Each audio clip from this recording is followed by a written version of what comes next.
Vocal for local के मंत्र को साथ लेकर चलने की बात करता हूं। अभी कुछ दिनों पहले G20 शिखर सम्मेलन के दौरान जब विश्व के कई नेताओं को उपहार देने की बात आई, नटराज की कांस्य प्रतिमा भेंट की। ये तमिलनाडु के तंजावुर की सांस्कृतिक विरासत से जुड़ी। जापान के प्रधानमंत्री को चांदी की बुद्ध की प्रतिकृति भेंट की गई। इसमें तेलंगाना और करीमनगर की प्रसिद्ध सिल्वर क्राफ्ट की बारीकी का पता चलता है। इटली के प्रधानमंत्री को फूलों की दुनिया भारत के शिल्प, कला और परंपरा के बारे में जाने और हमारे कारीगरों की प्रतिभा को ग्लोबल मंच मिले। साथियों, मुझे खुशी है कि वोकल फॉर लोकल की भावना को देश के करोड़ों लोगों ने अपने जीवन का हिस्सा बना लिया है। इस साल जब आप त्योहारों की खरीदारी के लिए बाजार में गए होंगे तो एक बात आप सभी ने महसूस की होगी, लोगों की पसंद और घरों में आने वाले सामानों में एक साफ संकेत दिखाई दे रहा था कि देश स्वदेशी की ओर लौट रहा है। लोग अपने मन से भारतीय उत्पादों को चुन रहे थे। इस बदलाव को छोटे से छोटे दुकानदार ने भी महसूस किया। इस बार युवाओं ने भी का नया दौर शुरू होने वाला है। मैं आपको फिर याद दिलाऊंगा, वोकल फॉर लोकल का मंत्र याद रखें।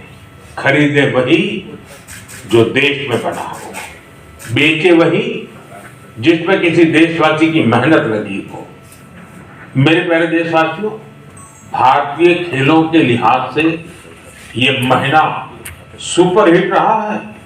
इस महीने की शुरुआत भारतीय महिला टीम द्वारा, जहां उन्होंने 20 मेडल जीते।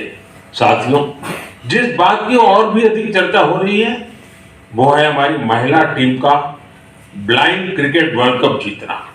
बड़ी बात यह है कि हमारी इस टीम ने बिना एक भी मैच हारे इस टूर्नामेंट को जीता है।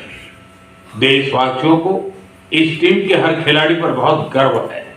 मेरी इस टीम से प्रधानमंत्री निवास पर मुलाकात हुई। वाकई इस टीम का हौसला, उनका जज्बा हमें बहुत कुछ सिखाता है। यह विजय हमारे खेल इतिहास की सबसे बड़ी जीतों में से एक है जो हर भारतीय को प्रेरित करती रहेगी।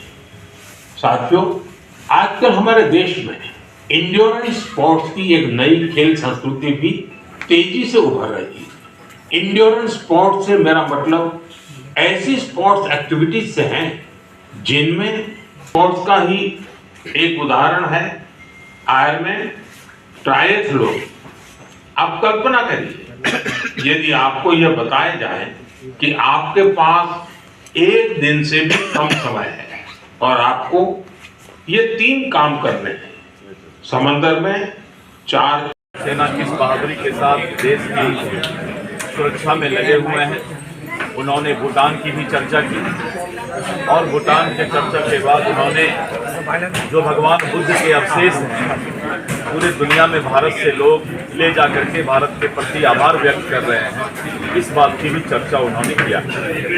वोकल फॉर लोकल प्रधानमंत्री जी का सदैव स्लोगन रहा है कि भारत की बनी हुई वस्तु का ही भारतवासी उपयोग करें। और उन्होंने कहा, जब भी मैं विदेश जाता हूं तो भारत की जो उस तरह की कलाकृति होती है वही मैं पूरे दुनिया को उपहार के स्वरूप देने का काम करता हूं। और भारतीय खिलाड़ियों के बारे में उन्होंने विशेष चर्चा किया कि किस तरह से महिला खिलाड़ी, ब्लाइंड खिलाड़ी पूरे दुनिया के अंदर भारत के खिलाड़ी परचम फहरा रहे हैं, इस बात पर भी चर्चा की।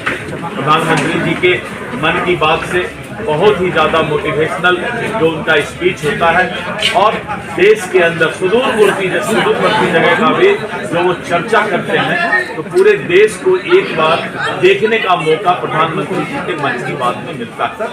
विशेष करके भाषा जो काशी तमिल संगम 2 दिसंबर से काशी में होने जा रहा है और तमिलनाडु से बहुत सारे पर्यटक और बहुत सारे लोग काशी और बनारस के धरती पर आ रहे हैं और तमिल सीखने की बात उन्होंने कही है।